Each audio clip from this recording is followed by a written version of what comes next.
Hello everyone and welcome back to another video with On Point Politics. And today we are going to be analyzing everything you need to know about the 2024 presidential election. Make sure to hit the like button and subscribe to the channel if you want more content just like this. And so me and SoCal basically conducted a new national survey which shows Donald Trump beating Joe Biden on the national stage by 6 percentage points, while Trump is beating Kamala Harris by 8 points in the same survey. If we go over here, I've actually basically run up all of the top line data points. Donald Trump sits at 51% of the national popular vote, with Joe Biden at 45% of the national popular vote, with about 5% undecided as of right now. If we look at the 2020 presidential election, we will actually see Joe Biden was able to get 51% of the electorate, while Trump was able to get around 47% of the electorate. That is around a D+4 national environment for incumbent President Joe Biden, where he was able to receive 306 electoral college votes to Donald Trump's 232 electoral college votes, while winning the states of Wisconsin, Georgia, and Arizona by very close margins, which all add up to about 40,000 votes in the electoral college. If these states would have flipped, Donald Trump would have tied in the electoral college and would have won through the House of Representatives on the January 6th vote through the House representative process to select the President of the United States.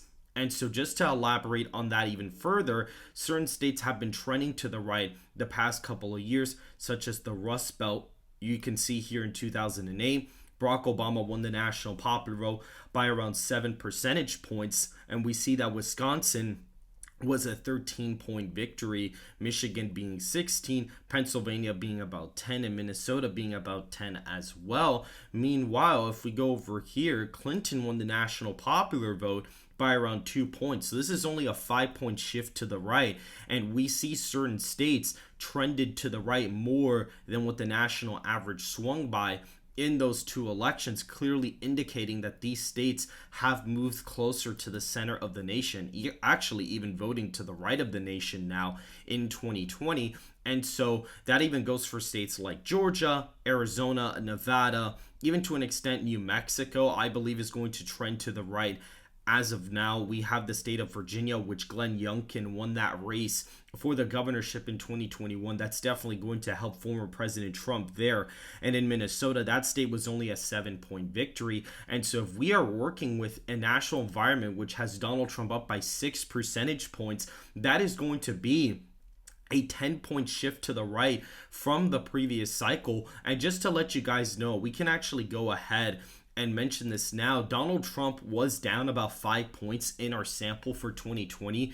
We are the only national pollster besides the New York Times that actually pulls back to the 2020 cycle, and that sample had Biden up 5, so that's around, and actually an overestimation of Joe Biden. So if you were to shift that accordingly, Donald Trump would be up 7 points in the national popular vote. And just to give you an idea, this doesn't even include third-party candidates, which have been hurting Joe Biden.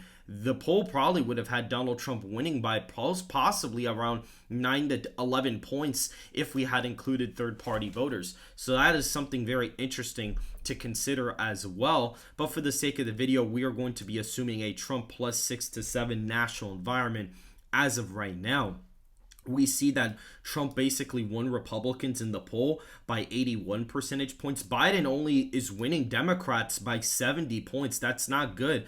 83% of Democrats of his own party are voting for him. 13% of Democrats voting for Donald Trump this cycle, and Trump is beating Biden with independents by 5. If we go to the 2020 exit polls, we'll actually see here, if we can find basically we could see, Democrats 94%, Republicans 94%. So the crossover vote was just a little bit slight, and Biden was actually able to get about 6% of Republicans there. That kind of pushed him over the edge, and we saw he won independents by around 13 points. So if Donald Trump is winning independents by 5, that is literally almost a 20-point shift with that group. And that's going to explain the electoral college map that we have as of right now. Just to preface this video, by the way, Joe Biden is not 100% confirmed to have dropped out of the race, but there have been growing concerns for him to drop out.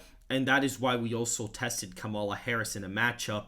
And we see here that the former president is still performing very well.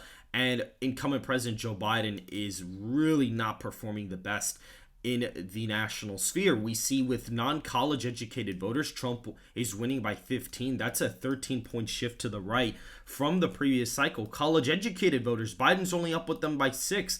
That's a 6-point shift in favor of Donald Trump. That's, very, very strong support. Males, Donald Trump is gaining around 6 points. But what's very interesting to know is that Biden is only up with female voters by 1 point.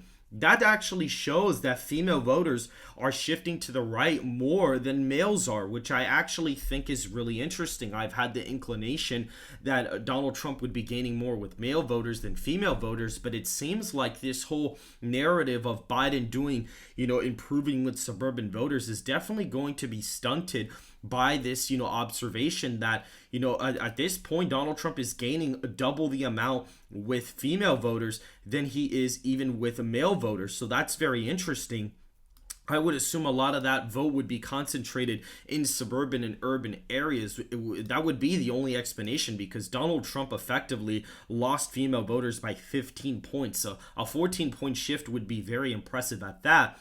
We see Biden only winning 18 to 29-year-olds by 2%. That's definitely influenced by third-party support. But again, third parties were not even factored into this poll. Donald Trump probably would be winning them in this matchup if it would have been for third-party candidates. We see that's a 22-point shift from 2020. That is absolutely huge in that space. That is huge to see that much of a shift. And we see with 30 to 44-year-olds, Donald Trump gained 30 points in this poll. He's at 60%. Just to preface this, as of right now, if we go to the exit polls, Donald Trump only got 46% of these voters last cycle. So that's also something really interesting to know. Biden is in the mid-30s in a group he actually got a majority with. So that is a really bad sign. And they were about 23% of the electorate there. That alone should be very, very concerning for Joe Biden. As of right now, that isn't abysmal performing numbers for him. And we see a similar electorate to 2020 with this poll as well.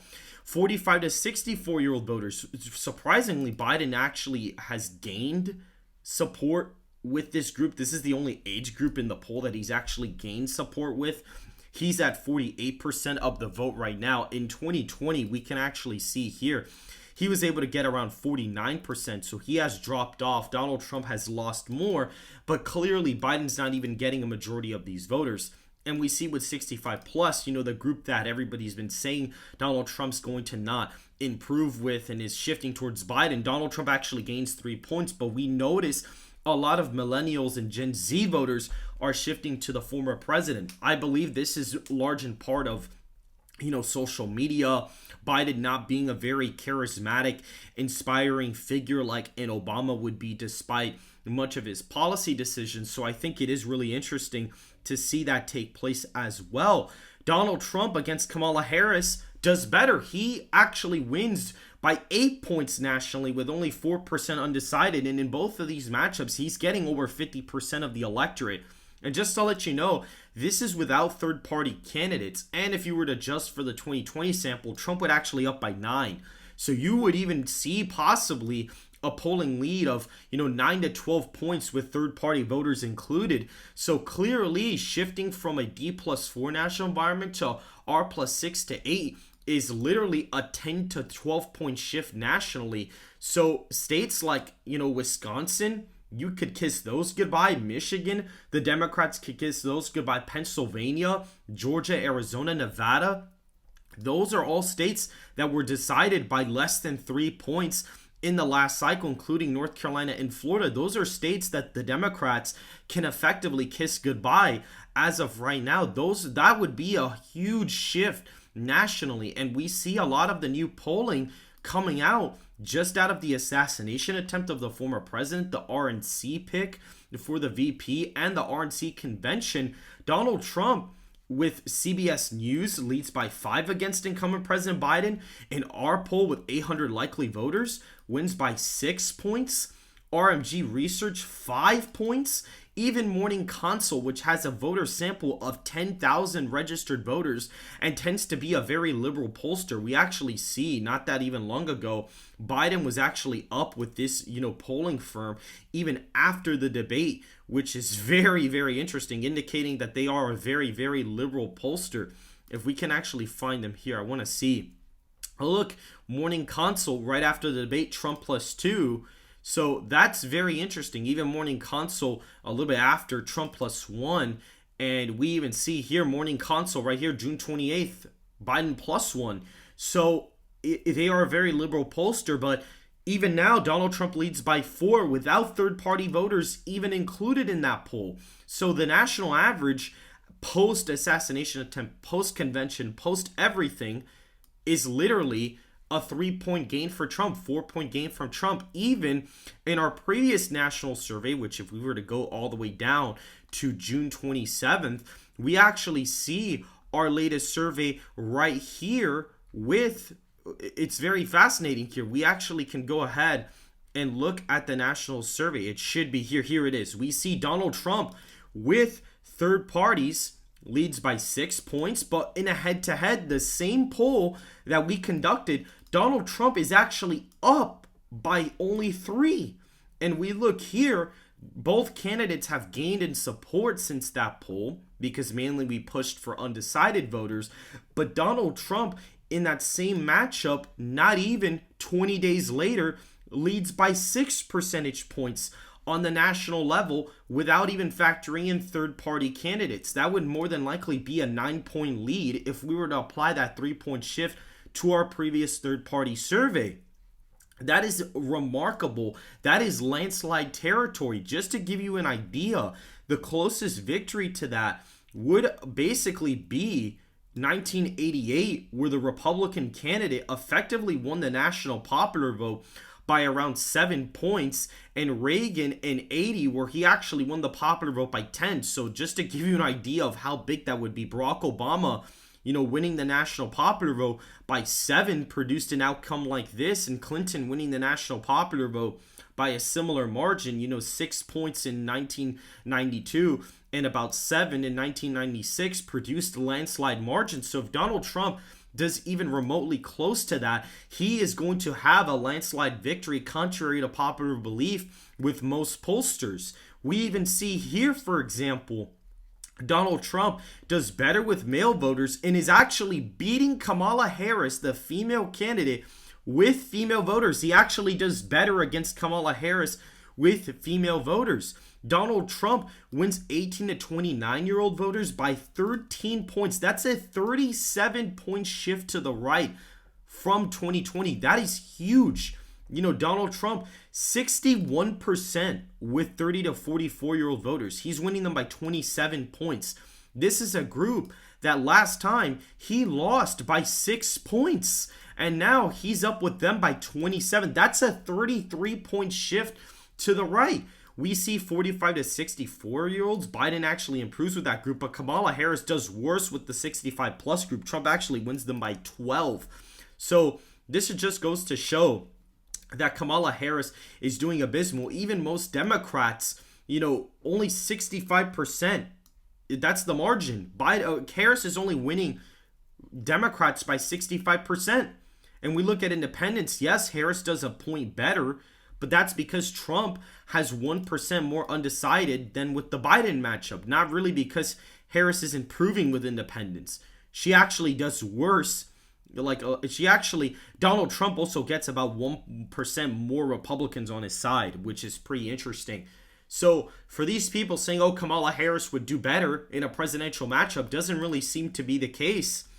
And when we look at the sample, it was about an R+1 sample, 35% Republican, Democrats, 34%, independents, 31%. And before you want to say that this is biased for Republicans, if you look at just June 23rd, June 3rd to the 23rd of just this year, 25% of Republicans make up the electorate, according to Gallup. And this is a trend that's been going on since 2004. Independents are 51% of the electorate, and we see Democrats just 23% of the electorate. So even recent, party identification surveys have indicated that a sample similar to this is actually reasonable. Biden was up 5, and we even see voters who did not vote make up about 7% of the electorate. These are the voters that are going to give Trump the Electoral College landslide in 2024. A 9-point victory against President Biden with these voters actually getting a majority. And Harris doesn't even do that much better. People who did not vote in 2020, Trump wins those groups by 16 points. So that indicates even a bigger shift. Then we see here, did your assassination, or did the recent assassination attempt on Donald Trump make you more or less likely to vote for him, or did it make no impact on your vote? 13% of voters indicated that would make them less likely to vote, but we see a majority of that vote would have voted for Joe Biden. 72% of those voters break for Biden, only 21% break for Trump, which is pretty interesting. And we see people that were more likely to vote for Trump, which makes up more of the sample. Donald Trump is actually winning this group 78 to 20 points. So that's very, very interesting. And about 20% of Joe Biden voters are in this category, by the way. So those might be able to be swayed a little bit. And people that basically said it had no impact on their vote only vote for Biden by 3 points, with 5% undecided. So that's something interesting to note. And we also asked, who do you think is to blame for the assassination attempt on Donald Trump?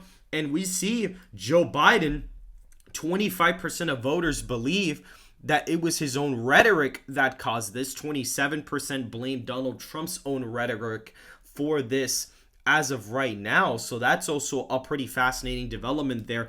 36%, almost 40% of the electorate blame this on an ill gunman, and about 14% of those blame this on gun control. So we see the nation is pretty divided on this question.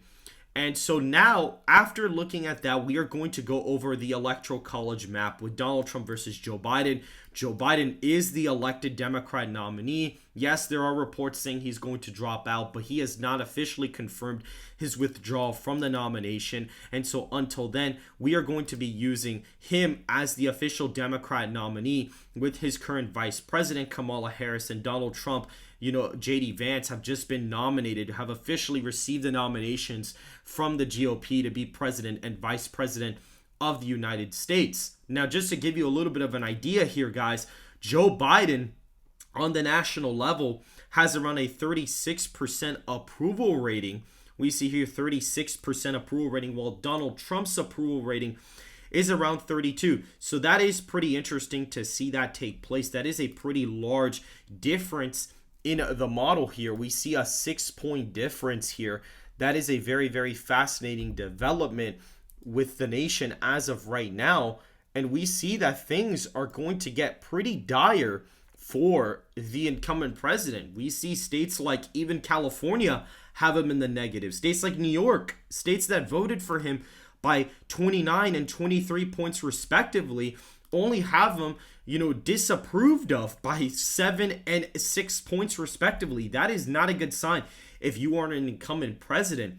And if we look here, Donald Trump, yes, has a worse approval rating in those states, but his approval ratings in Wisconsin, Michigan, Pennsylvania, Georgia, Arizona, Nevada are only, in basically the single digits disapproved of. Georgia, he's down 13 points, which makes sense because of the Atlanta area, but he's only down single digits in the Rust Belt.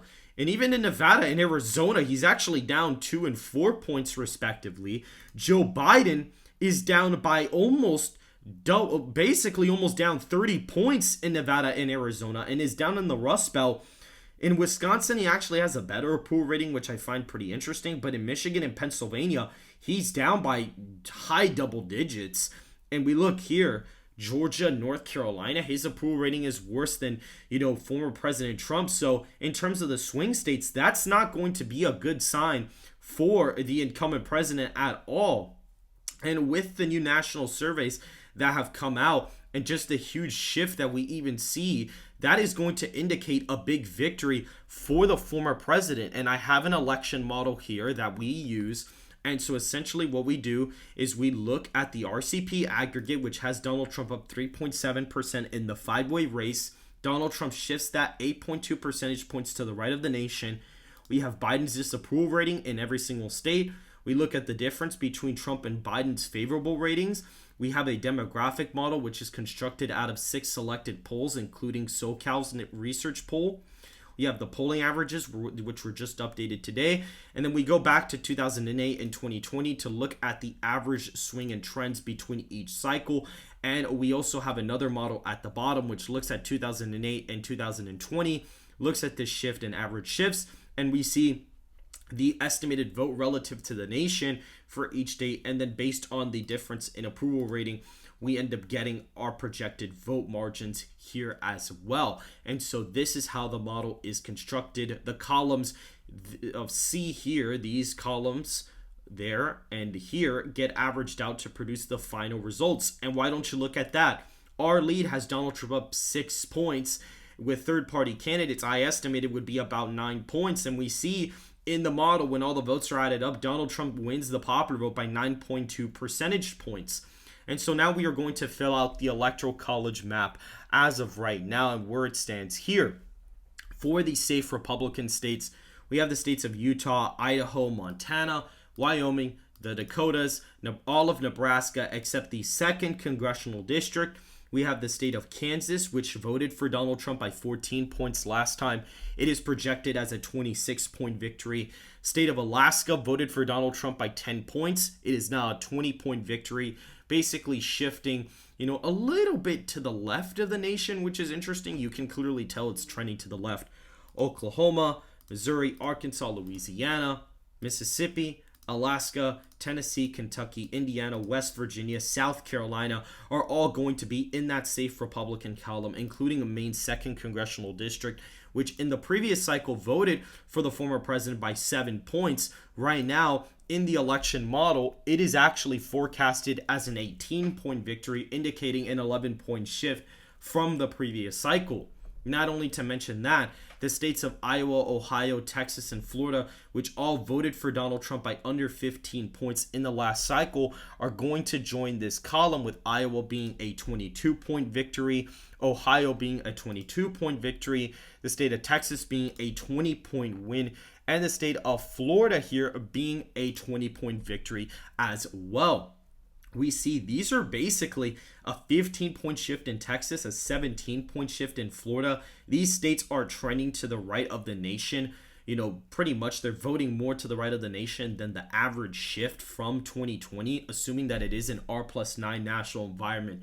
That would actually be a 13-point shift to the right. So Texas would trend 2 points to the right. Florida would actually trend about the same amount, maybe even a little bit more than that. It actually probably trends like 4 or 5 points to the right of 2020.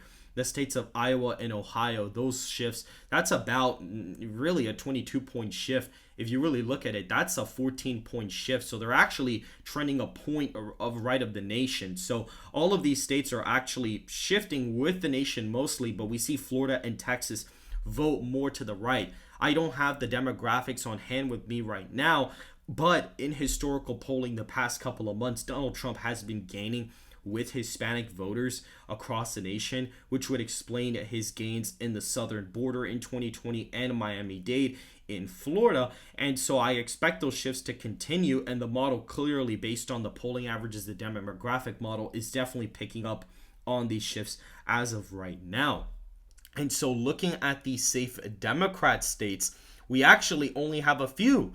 We have the state of Vermont, which is voting for Joe Biden by 28 points. Massachusetts is voting for the incumbent president by 25 points, and Maryland is only a 24-point victory, with the District of Columbia being a 74-point margin. That is actually only 27 safe electoral votes for the incumbent president with his vice president on the ticket. What's very interesting is that all these states voted for Joe Biden by 35 points respectively, voted for 33 points in Massachusetts, 33 points in Maryland, and in DC, 86. So clearly, all of these states are trending to the left because they are shifting rightward less than the national average, indicating that these are still trending to the left this cycle. But even though they are still very deep blue, those plus 10-point shifts in those states are definitely going to indicate a massive overperformance for the former president. Now, looking at the likely Republican states, we have Wisconsin as an 11-point victory in the forecast. Now, what's very interesting about this forecast is that if we actually look at the polling in Wisconsin right now, Donald Trump has gained in the national average there. If we actually let it load, he's up here by 2.7%. The main problem with the polling in Wisconsin is that they tend to underestimate Donald Trump by quite a bit. If we look in 2020, we'll actually see here Joe Biden in the average was leading by 8.4 when he only won the state by 0.6. So that's like around almost an 8-point miss, to be honest, a 7.8 miss. And if you were to look at Wisconsin and apply that 8-point miss to this, that would actually give Donald Trump the state of Wisconsin by really a huge margin. He'd actually be up here by 10.5 points, which is only 0.6 percentage points off from the 11.1 percentage points victory that I forecasted. So even historical polling errors that have occurred twice in the state indicate the same exact result, or a result very identical to what I have happening as of right now. In Pennsylvania, a 12-point victory is on the horizon there. African American voters are very concentrated in the Philadelphia areas. Donald Trump gained in the city areas more so than even rural areas in 2020. And with Donald Trump improving with African American voters, I expect him to continue that trend as of right now. Continuing to go to the state of Michigan, we actually have the state as a 10-point victory here. Very fascinating stuff that the cities of Detroit, are really going to shift rightward this cycle, in my opinion. Rural areas are going to come out for the former president. And just to let you guys know, if you look at the Michigan approval rating, Biden's at 35%. Donald Trump is at 43%. So that's like an 8-point difference. That's not that far off from a 10-point victory in the state. And it's been very common for voters that disapprove of Trump to still end up voting for him. There's a little bit of a discrepancy with him. Donald Trump has a thing where he could have a low approval rating, but end up outperforming his approval rating by a decent amount because of the fact that there is a large amount of the electorate that would vote for him despite disapproving of him regardless. So that's why you see those massive victories in the Rust Belt. North Carolina on the map here, funny enough, is a 14.5-point victory. It's almost a safe margin. This state voted for Donald Trump by 1.3%. And what's very fascinating about this is that, yes, there's a 13-point shift of the nation, D plus 4 all the way to R plus 9. And when you factor that in, the state shifts about 13.2 percentage points. And the state's trend has roughly been stagnant. It doesn't really trend anywhere. It trends like a fraction this way, a fraction that way. So the fact that that is keeping up with the model projection is also very, very interesting and could indicate the accuracy of my model being a little bit higher than most people are expecting. In the state of Georgia, a 12-point victory is on the way, plus 11.8 for the former president. Despite a 13-point shift, the state is only shifting around 11 points, indicating a 2-point trend to the left, which is what I also am expecting of the state as of right now. The consensus agreement about me, Gold Crown Politics, data, analyst Connor K have basically said the state's going to probably trend about a point or two to the left this cycle. And the model is basically holding up with that. In the state of Arizona, a 11.5-point victory in the state is forecasted there. And we also see Nevada 14 points for Donald Trump. We've had polling in the state actually have him up by 14 points.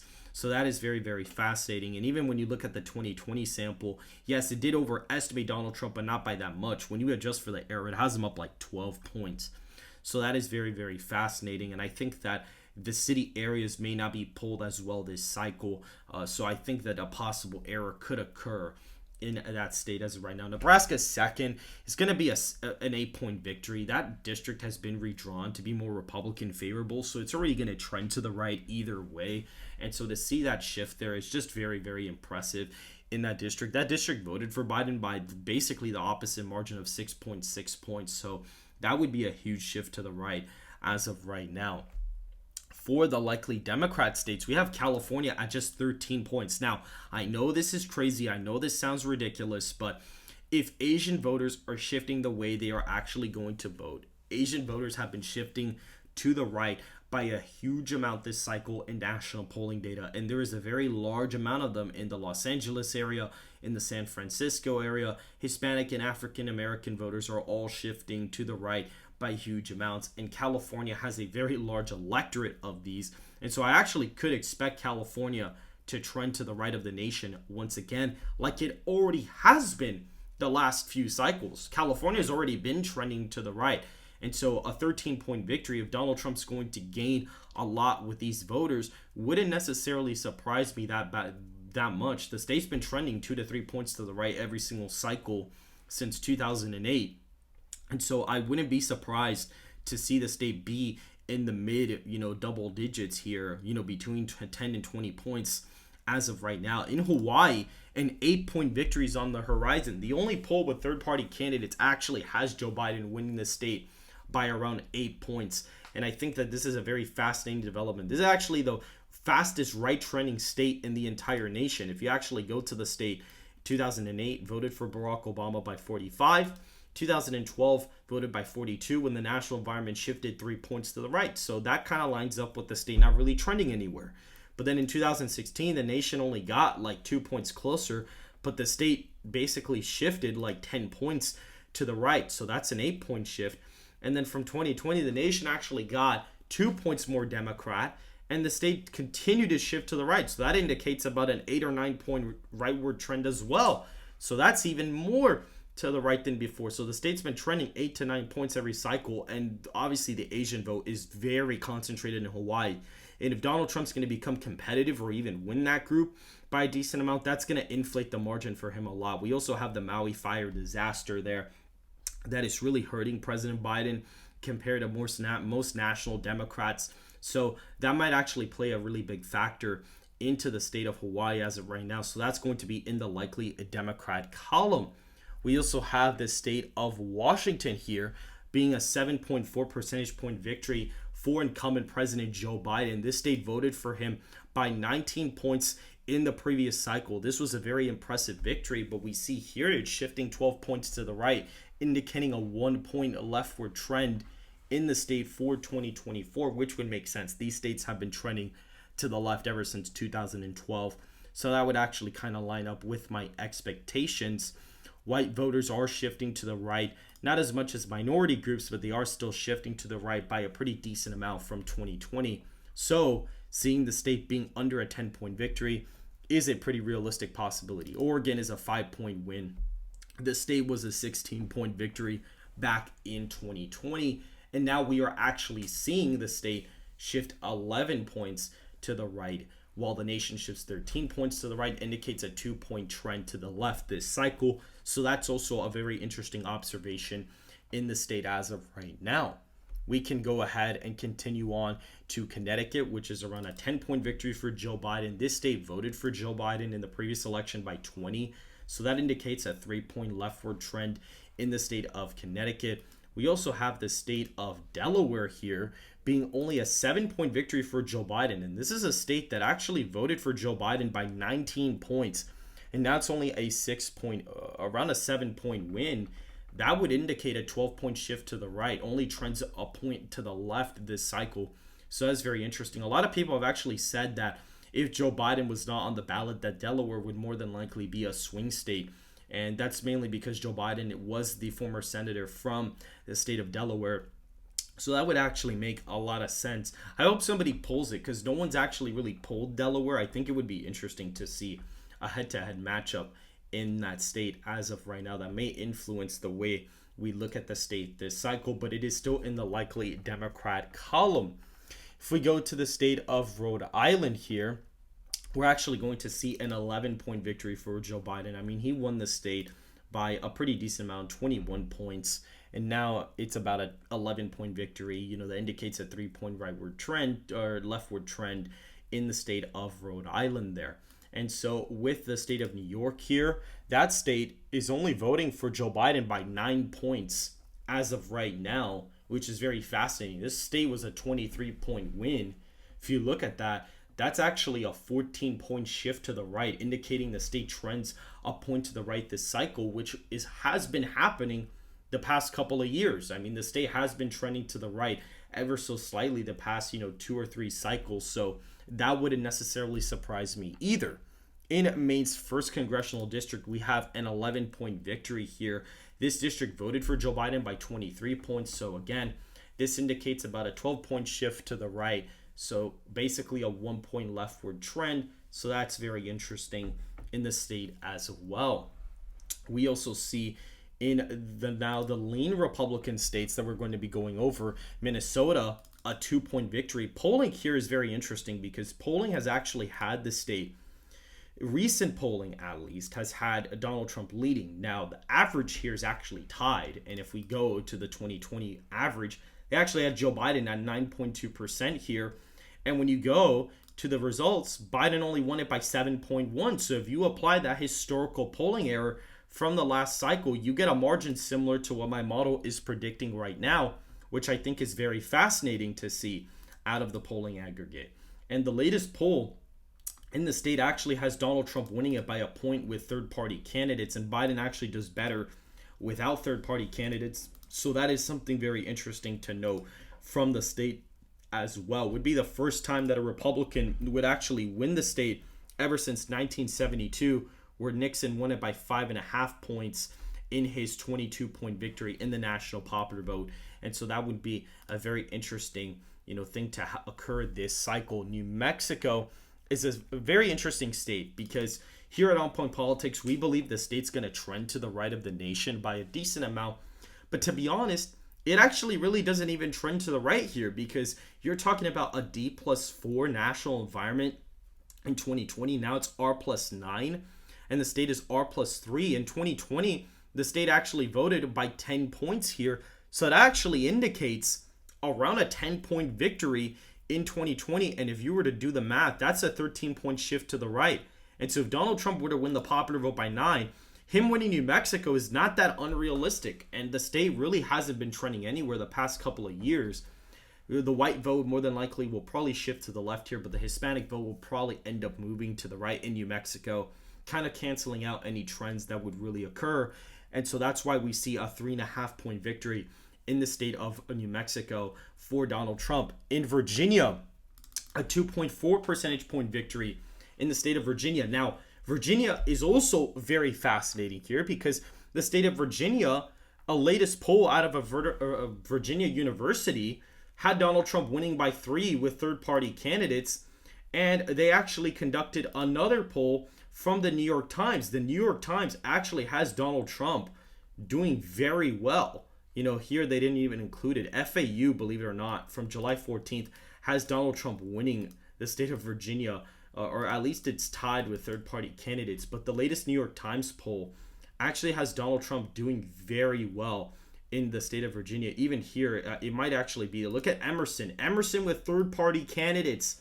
Donald Trump's up by 5 points. That's absolutely insane with third-party candidates. In a 1-to-1 matchup, Donald Trump leads by 1 point in the state. So that is absolutely insane. Even the New York Times poll basically has Joe Biden within striking distance.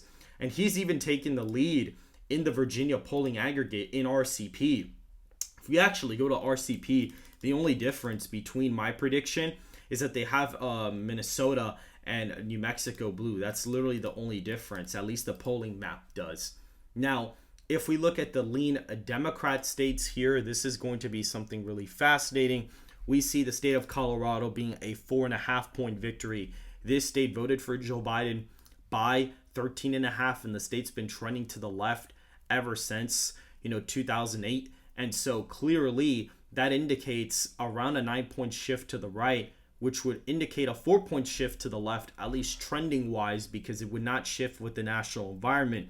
If the state was actually shifting with the national environment, the state of Colorado would be tilt. But since it is a lean margin, the state is continuing its leftward trend from the past 12 years.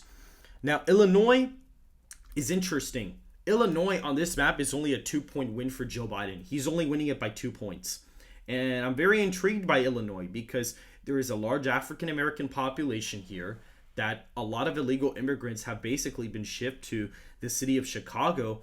And I have a feeling that's actually going to hurt Joe Biden's administration here even more than most Democrats. And what's very fascinating is that the state voted for Joe Biden by 17 points when the national environment was a 4.5 point victory. This basically indicates that the state voted 12.5 points to the left of the nation, essentially. And now, if you look at it, that's around a 15-point shift to the left, basically, or to the right, excuse me, here, because this shift is a 13-point shift nationwide to the right to Donald Trump from the last result to the model.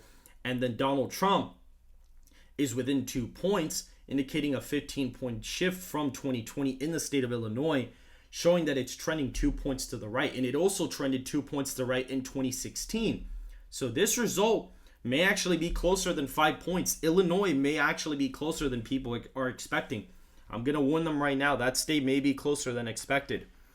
New Jersey, in this forecast, is only a 1.8 percentage point victory for incumbent President Joe Biden. Only a lean margin here. Again, this state voted for Joe Biden by 16 points. It rounds out to about 2 points in our forecast now. That is a 14-point shift to the right. The nation, from the model, from this cycle, is moving 13 points to the right, indicating the state moves about a point to the right of the nation. So that also lines up as well. And polling here, I mean, with third-party candidates, there was a poll from April that only had Biden winning by 5. And a lot of the Republican internals have Donald Trump ahead in the state. And so I actually think this could effectively be put in a toss-up category. Like, it could go either way, basically. And that's really going to make this state competitive for Donald Trump in the 2024 cycle as of right now. And the final two tilt states, neither of them that are going to Joe Biden, are going to be the state of Maine at large and the state of New Hampshire. Now, this is very interesting because New Hampshire votes for Trump by about a 0.5 point. Maine at large votes for Trump by about 0.9 in this forecast. That leftward district here, this Maine's first, is trending super hard to the left. And because of that, Donald Trump can win the state by a lot, even when winning the popular vote by a pretty large amount. And Maine is going to trend it very hard to the left, and New Hampshire, I mean, they've already been trending hard to the left.